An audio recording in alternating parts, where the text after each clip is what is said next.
मसीह यीशु में आपकी सलामती हो। आपको एडम बॉल्डविन की गवाही बताना चाहती हूँ।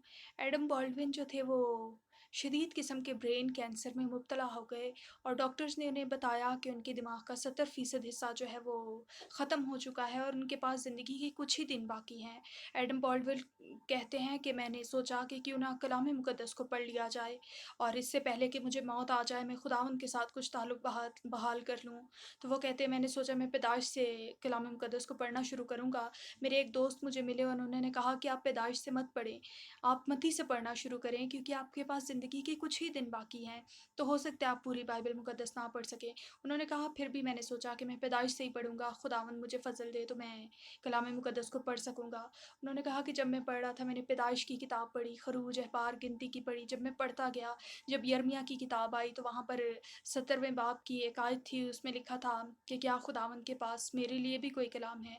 Is there any word for me? तो वो कहते मैंने खुदावंद से पूछा, खुदावंद क्या मेरे लिए भी तेरे पास कोई कलाम है? मैं रुक गया और मैं सोचने लगा, मैं हॉस्पिटल में बैठा बाइबल पढ़ रहा था। तो उन्होंने कहा कि खुदावंद ने कहा कि मेरे पास मेरे हर एक बेटे-बेटी के लिए कलाम है और खुदा ने उसे कहा कि हॉस्पिटल से निकल और सीधे हाथ पे मुड़ जा और वहाँ जाके बैठ और सामने से एक गाड़ी आएगी, उसमें से एक शख्स उतरेगा, उसके मुँह में तेरे लिए कलाम है।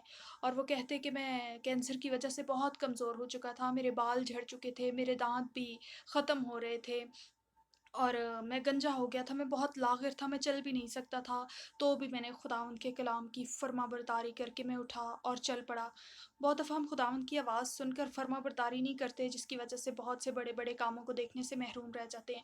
और उसने कहा मैं जाकर वहाँ पे बैठ गया, सामने से एक गाड़ी आ रही थी वाइट कलर की और इब्लीस ने मुझे कहा कि ये वो गाड़ी नहीं है जिसका तू इंतज़ार कर रहा है, ये खुदावंद की आवाज़ नहीं थी जो तूने सुनी है। और इब्लीस हमेशा हमें यही बताना चाहता है कि ये खुदावंद की आवाज़ नहीं है। जब खुदावंद हमें कोई अच्छी बात बताता है तो इब्लीस हमें शक में डालना चाहता है।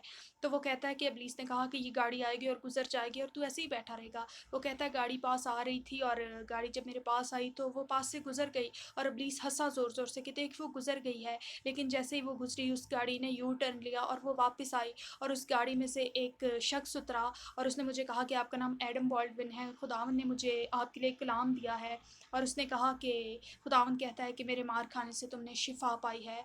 और वो खुशी से हँसता हुआ गया डॉक्टर के पास और कह रहा था कहता जाता था कि खुदावंद के मार खाने से मैंने शिफ़ा पाई है, मैंने शिफ़ा पाई है। डॉक्टर ने उसे फिर से चेक किया, उसने कहा डॉक्टर मैं ठीक हो गया। डॉक्टर ने फिर से चेक किया और फिर से वही कैंसर की रिपोर्ट थी। डॉक्टर ने कहा कि ये फाइनल रिपोर्ट है, लेकिन एडम बॉल्डविन कहते हैं कि मैंने खुदावंद के कलाम पे शक नहीं किया। मैंने कहा खुदावंद का कलाम आखिर है, ये रिपोर्ट आखिर नहीं हो सकती, जो खुदावंद ने मुझसे बोला है वो झूठ नहीं है। और आज वो एक बड़े खादिम में और शिफ़ा